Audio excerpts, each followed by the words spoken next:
Moçada, tranquilo? Vamos de novo? Estou vendo suor aqui. Hoje, na minha terra, Porto Alegre, Forno Alegre, a temperatura está na casa de 40, 41 graus, que marca os marcadores de rua. A sensação térmica deve estar um pouco mais. O ambiente que eu gravo as aulas não tem ar-condicionado. Ar-condicionado na minha casa só no quarto, a gente liga cedo para dar luz. Então, estou com um ventiladorzinho aqui, vendo se ele dá conta do recado. Bem, nosso nono encontro, falamos de Estado e Economia Brasileira, que começou lá em Brasil Colônia, e a oitava aula, a aula anterior, a gente falou do governo Sarney, da década perdida, de um conceito da economia que assusta a todos nós, chamado inflação, da ciranda financeira, do desemprego, do custo dos produtos subir vertiginosamente, de não ter para onde correr. Um governo, Sarney, de 85, em que ele decreta moratória. O Brasil deixa de pagar a dívida externa em 87, em que ele lança três grandes planos. O Plano Cruzado, o Cruzado 2, o Plano Bresser, em 87, e o plano do Maílson da Nóbrega, que é o ministro da Fazenda, em 89, o Plano Verão. Uma época, essa época do Sarney, que o mundo vivia grande dificuldade, em que, após a crise do petróleo, a grana começou a se deslocar para o Oriente. A gente ficou meio abandonado. Bem, Sarney foi o primeiro governo civil depois de 21 anos de ditadura militar. Embora um governo civil, não foi um governo eleito democraticamente pelo sufrágio, eleições diretas. Pretenderam, em 84, com a emenda Dante de Oliveira, um deputado do Mato Grosso, mas não passou no Congresso, continuaram elegendo pelo colégio eleitoral, elegeram Tancredo, Tancredo morreu, Sarney assumiu, e a gente falou muito a respeito dele no encontro passado. Aliás, foi a mais longa de todas essas aulas que a gente teve. Tem uns 58 minutos. Agora nós vamos ter a primeira eleição direta para a presidência da República, depois de tantos anos de autoritarismo, de governo verde-oliva. Essa eleição acontece em 1989. Vai ter... Em seguida eu vou abrir para vocês tudo isso, tá? Vai ter 22 candidatos à presidência da República, políticos clássicos, tradicionais, entre eles Ulisses Guimarães, mas também Mário Covas, mas também Paulo Maluf, mas também Guilherme Afife Domingos, um liberal, 22, eu lembro hoje. Também algumas criaturas nanicas, como o tal do Marronzinho, mas Lula, mas Brizola, mas Collor de Mello. Quem vence a eleição? Collor de Mello. 53% contra 46% e alguma coisa de quem vai para o segundo turno. Vou falar no finalzinho, chamado Luiz Inácio Lula da Silva, que todos nós conhecemos. O Collor se elege com um discurso moralista, um discurso preconceituoso com relação ao funcionário público. O Collor faz parte de uma elite, tinha sido governador indicado do estado do Alagoas. O Collor vai criar uma campanha de caçador de marajás. É o candidato à Rede Globo, é o candidato do sistema, e ele se elege. Se elege com um discurso neoliberal. Quando tu bate na figura do funcionário público, tu está batendo também na figura do próprio Estado. Então, essa coisa do Estado grande, do Estado de bem-estar social, do Estado que a burguesia internacional já vem criticando. Afinal de contas, o toyotismo, o Oriente está vencendo as concorrências, vende mais carro japonês nos Estados Unidos durante uma época do que carro norte-americano no Japão. Que porra é essa? Eu preciso de competitividade. Tem que pagar um salário menor, o Estado tem que sair de cena, esse funcionário público aí. Então, esse é o discurso, é um discurso neoliberal. No ano de 89, na cidade de Washington, nos Estados Unidos, o presidente norte-americano, o presidente Bush pai, reúne vários países, 42 ou 43 países, não tenho em mente agora, mas reúne esses países para falar de um Estado mínimo. Os americanos, os Estados Unidos, com o Reagan, Partido Republicano em 86, já tinham reduzido o Estado, já tinham implantado o neoliberalismo, assim como a Margaret Thatcher, assim como o Chile, mas agora é necessário que outros países também tomem essas iniciativas de demonizar o Estado, de reduzir os serviços públicos, as políticas públicas voltadas para quem necessita. Esse é o consenso de Washington. Do consenso de Washington sai a política deliberada do neoliberalismo para a América Latina quase toda, para boa parte do mundo, mas sai também a ideia do Mercosul, que vai ser implementada em 1991 no governo. Então, esse é o momento do final dos anos 80. A inflação continua elevada e Collor pega um governo, a partir de 90, com a ideia de combater a inflação, com a ideia de combater o serviço público, de limpar o serviço público, de caçar marajás. Esse funcionário, um fantasma, segundo ele, mas a campanha se estende a outros tantos trabalhadores necessários da saúde, da educação, que são funcionários de um órgão público. Esse neoliberalismo ele vai espalhar por vários países da América Latina, entre eles o Brasil, o governo Collor e FHC, que veio logo a seguir, a Argentina, o Chile de Pinochet e outros, o Paraguai, o Equador, o Uruguai e a Colômbia. Lembra?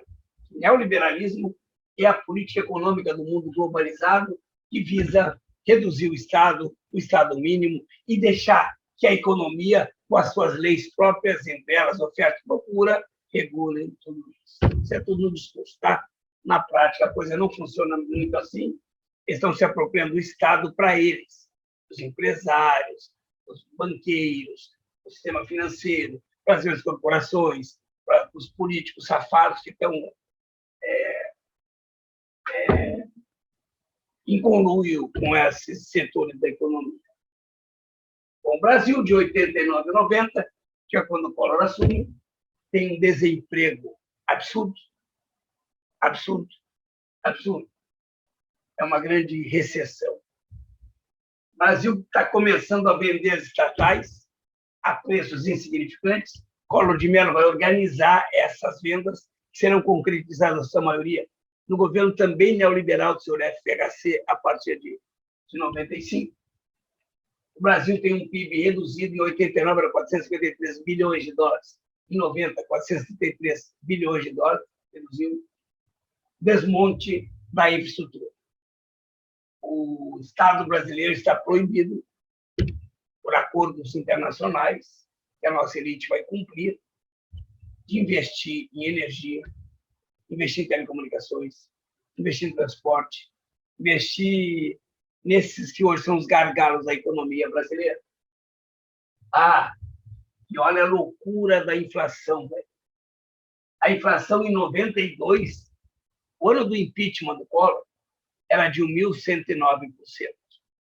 A inflação em 93 era de 2.443%. 2.443%. Aqui eu já tenho o governo Itamar Franco. A inflação em 1994, tanto no plano real, é de 916% no início do ano. E a inflação cai para 22% após o plano real. Então, nós vamos ter que falar de dois planos econômicos. O plano Collor, nós diríamos que ele é um plano ortodoxo de implantação do neoliberalismo, mas também da tentativa de combate à inflação. Esse plano acontece em 90, um dia após Collor tomar posse, ele apresenta o plano, atravessa a Praça dos Poderes, vai ao Congresso Nacional e lá apresenta um discurso que o Brasil tem uma única bala no tambor. Desde aquela época, ele falava em arminha e a analogia era com arma. Não é de hoje o troço. E, portanto, com essa única bala tem que matar o grande inimigo chamado inflação. A inflação era de 1.900%, isso no final do governo também. Mas ela vai cair no governo. Primeiro é o plano Collor e depois o plano real. Eu tiro esse material daqui e ali eu apresento o contexto das eleições. De um lado, Collor, de um partido nanico, chamado PRN, Partido da Reconstrução Nacional. Aliás, isso ele tem em comum com o Jânio Quadros, né? Ambos candidatos da direita, ambos candidatos que no início pareciam que não iam ter muito sucesso, e ambos apoiados pela direita brasileira, pelo centro, mas de partidos, aquele papo de que político é tudo igual, então meu partido, eu não dou muita bola para partido político, partido pequeno. Collor e Itamar, um político tradicional de Minas Gerais, tinha sido do PTB antes do golpe, em 64. Do outro lado, Lula, PT, e José Paulo Bisol, um gaúcho, do PSB. Segundo turno, Collor 53, como eu havia comentado, e Lula 46,97. Depois Lula perderá 2 eleições para a FHC, até que o Lula é eleito e começa a governar em 2003. Mas esse é um outro papo, uma outra aula. Próximo. Ele vai apresentar o plano Collor 1 e o plano Collor 2, esses estão aqui, e também esse governo. Redução de barreiras alfandegárias, é o que Collor vai aplicar. Então, inicia o processo de privatizações, o impeachment, que eu vou narrar rapidamente para vocês, em 92, final de 92, entrada de produtos estrangeiros, e tu começa a substituir a importação. Vamos lá. Vargas, quando cria o Parque Industrial Brasileiro nos anos 30, ele cria um parque assentado na substituição de importações. Lembra que essa indústria brasileira surge no contexto da crise de 1929. A substituição de importações vai de 30 até 1989. Collor vai liberar a entrada de produtos estrangeiros com o seguinte argumento. Ele diz que a tecnologia da indústria brasileira, da indústria nacional ou da indústria multinacional aqui instalada é defasada, que nossos produtos não têm competitividade. Chega a dizer que nossos carros são carroças. Então, se eu liberar a entrada de produtos estrangeiros, se eu tirar a mão do Estado nessa proteção à indústria nacional, ao produto nacional, eu estou forçando a indústria, a agricultura brasileira a qualificarem os seus produtos. É o discurso deles. E ali, fim de substituição de importações. Bem, o Plano Collor foi apresentado pela senhora Zélia Cardoso de Mello, a ministra da Economia. Objetivo: controlar a inflação e estabilizar a economia. Quase todos os planos tinham esse enfoque. O que mais a gente lembra, que ficou mais marcante, mais inclusive cobra em concursos, é que Collor vai confiscar, a Argentina chama de curralito. Todo brasileiro que tivesse acima de 50 mil na caderneta de poupança ou na conta corrente, a moeda, cruzeiros novos, todo esse trabalhador ou qualquer pessoa, empresários, só poderiam resgatar esse valor daqui a 18 meses. Seria corrigido ao juro de poupança. Por que ele fez isso? Porque eles acreditavam que, ao tirar o dinheiro do mercado, tu diminui o poder de compra das pessoas. Isso reduz o poder de compra das pessoas, quem vende não aumenta o preço. Era uma forma extremamente ortodoxa. Lembra quando eu falei de inflação, se tem algo bom na inflação? Inflação só existe onde tem dinheiro circulando, onde tem moeda circulando rápido. Se eu tiro o dinheiro do bolso de vocês, tu não compra. Se tu não compra, quem produz não vai poder aumentar. Aliás, talvez tenha que baixar para poder chegar ao que tu tem para comprar. Então, esse é o... Bom, mas o tiro também tem outro lado. Vamos avançar uma casa no xadrez, sabe? Avançar a jogada. ao mesmo tempo que, com essa medida ortodoxa, eu tento combater a inflação, com essa medida, eu tiro das pessoas a capacidade de investir, de comprar e, portanto, gerar emprego para outras pessoas também e para elas.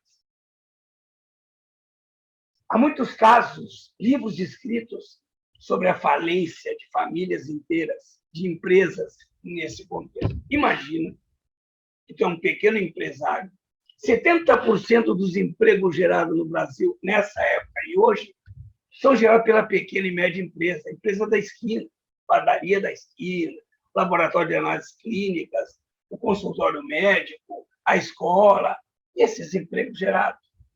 E é o cara que trabalha de dia para pagar a conta à noite.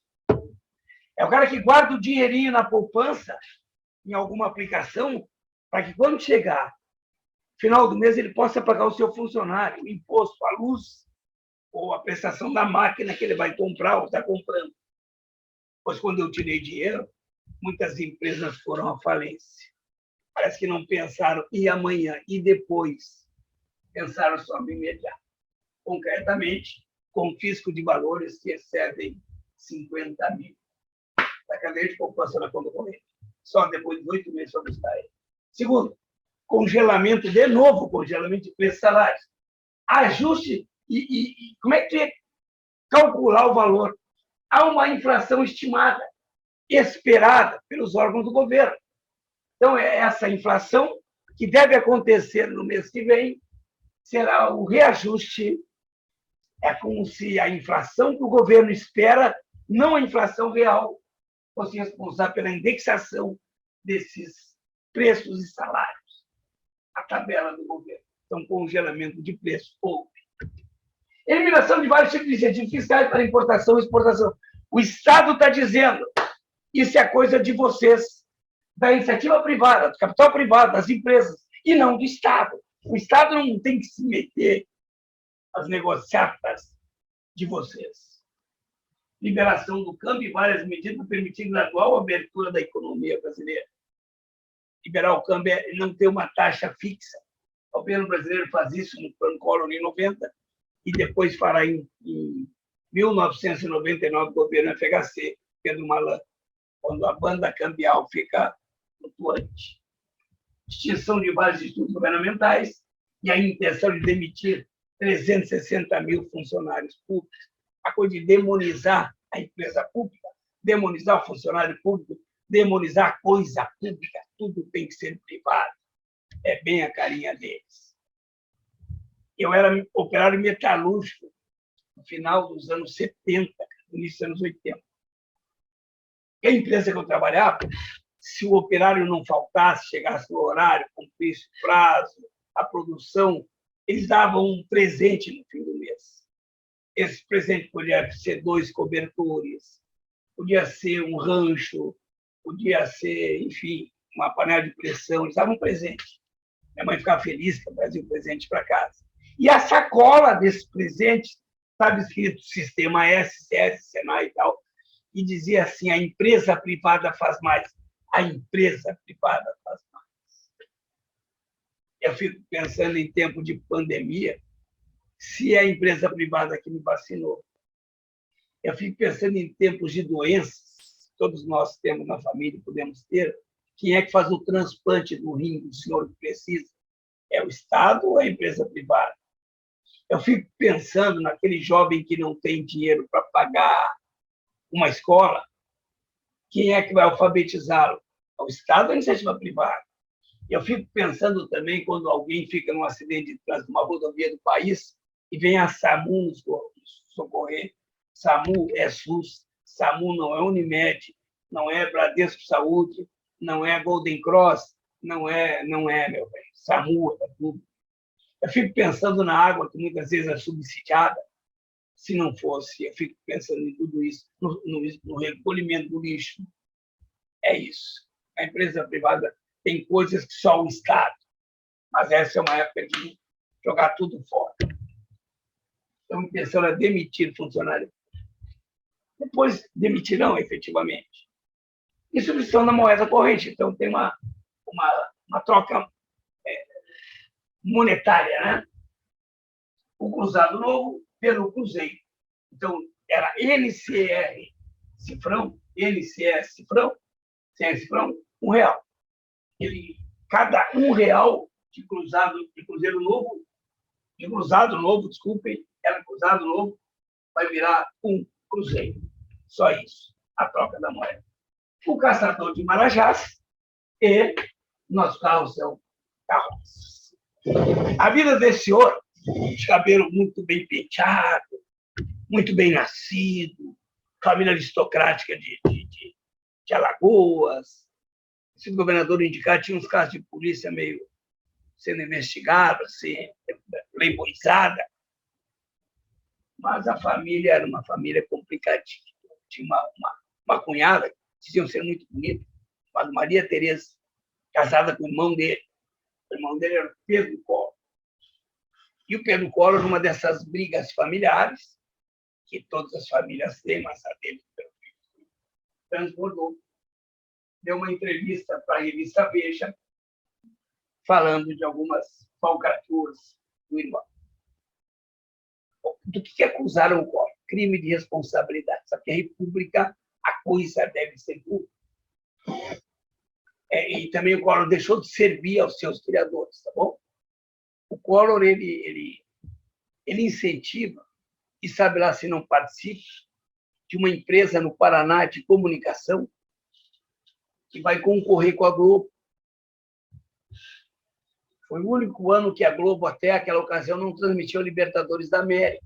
Seu principal narrador esportivo, Galvão Bueno, já na época, vai trabalhar um ano nessa empresa, se não me engano, Martinez. Então, essa criatura se virou contra o criador. Afinal de contas, a Rede Globo editou, segundo o editor-chefe, Armando Nogueira, editou o último debate entre Collor e Lula para convencer a sociedade de que o Collor era mais qualificado. Houve uma edição no último debate. Ele foi acusado de utilizar dinheiro de campanha, de pegar dinheiro de campanha, de criar um caixa 2 para sua campanha, o que é ilegal.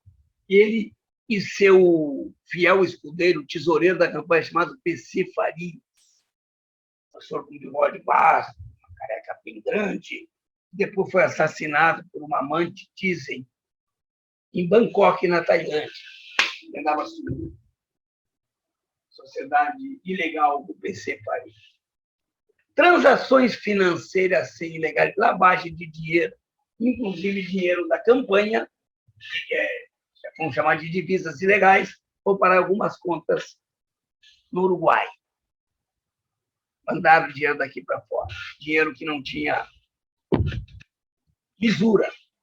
Curioso a gente observar, e é curioso, e em 2 meses votaram o impeachment do homem. Denúncia, a gente aguardava naquela ocasião, a segunda-feira, para ver a revista Isto É, e o depoimento do motorista da família Collor, que tinha alguma coisa, tinha uma Elba, um carro Elba, uma falcatrua.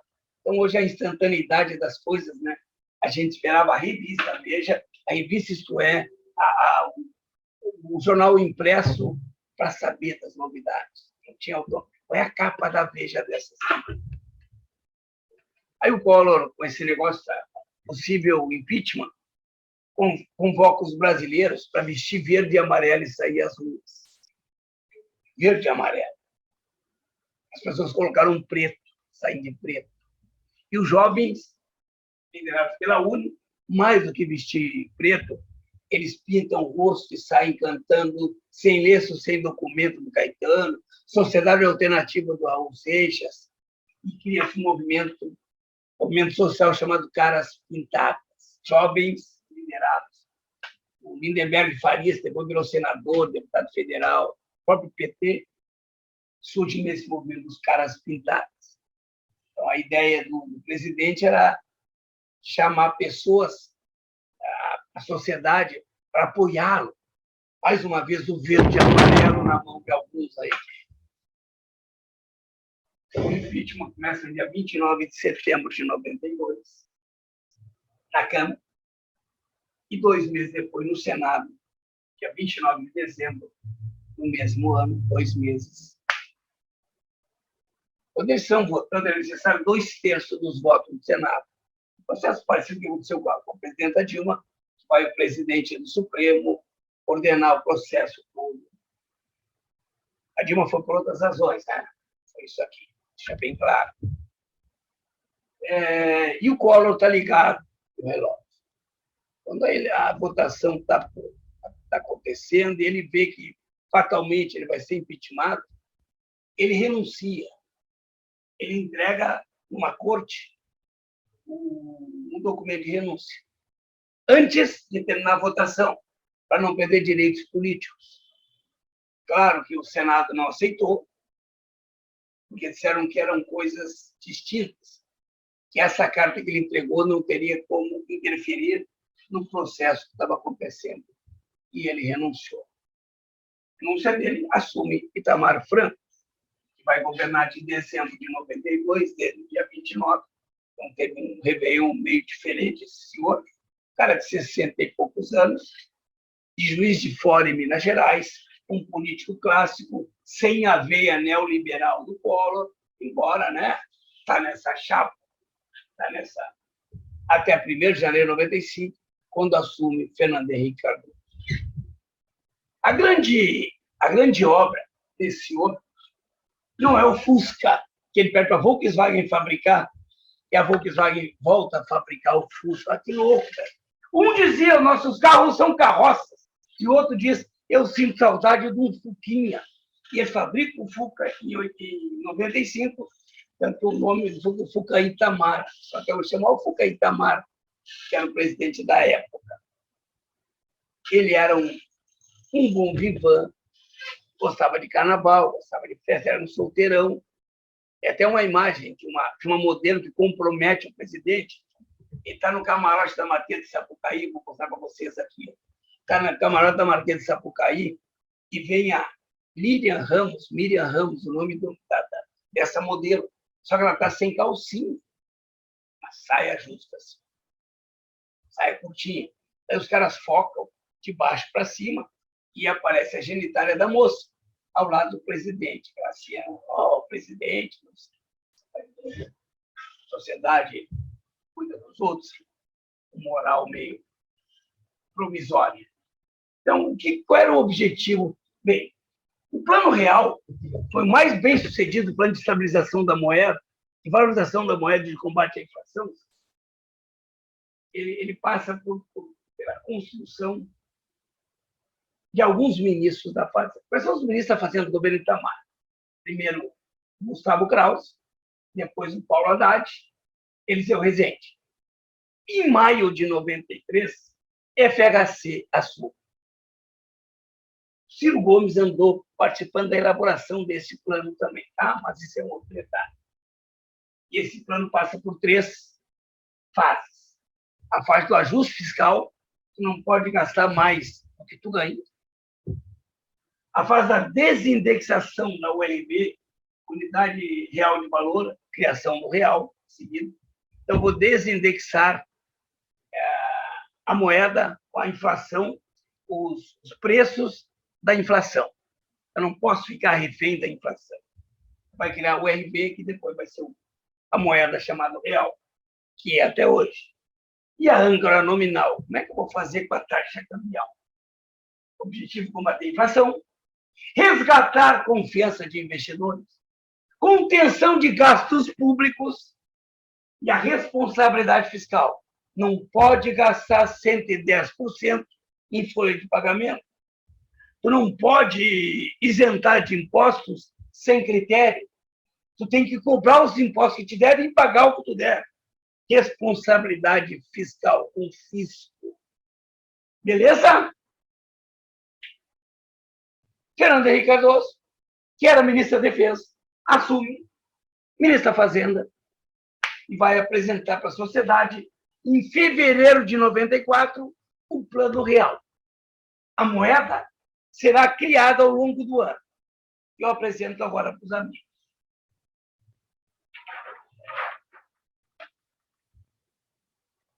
Lembra que a gente sempre tem esse momento aqui, ó. Eu faço assim.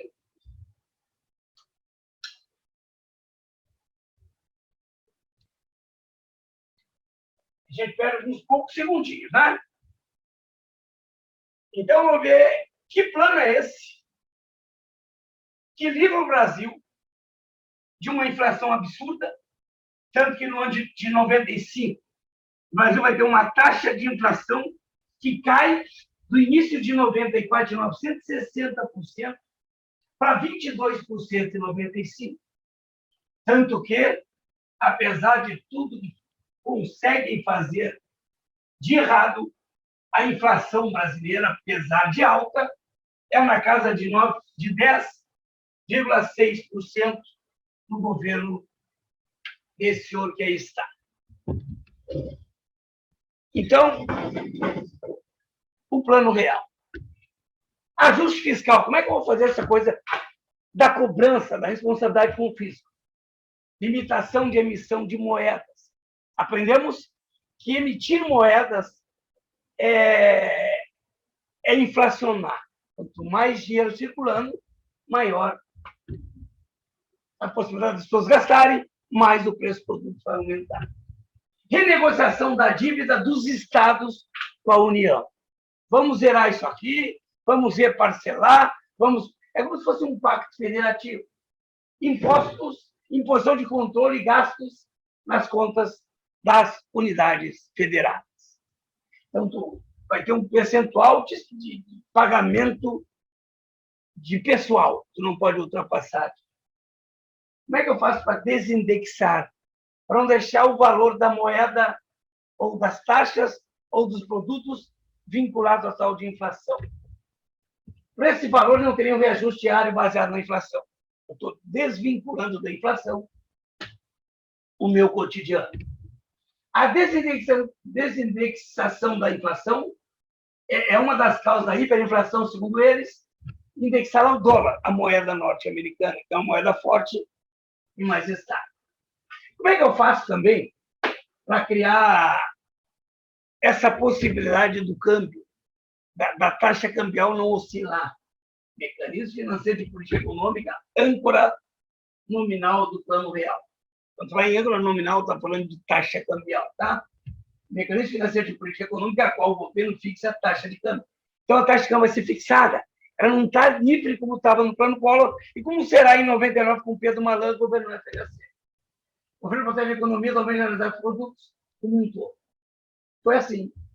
Pegou 2,70 cruzeiros e disse que 2,70 cruzeiros é igual a uma unidade real de valor. Então, eu pego 2,70 moeda que eu tinha em casa e eu digo, isso aqui somado é igual a uma unidade. Eu desvalorizei. Se eu pego 2,71, bom, essa 1RB vira R$1. E quando o plano inicia, R$1 é igual a $1. É a mesma, na verdade, era 2,70 cada dólar. Mas eu criei esse caminho há alguns meses até que o real é a moeda oficial brasileira.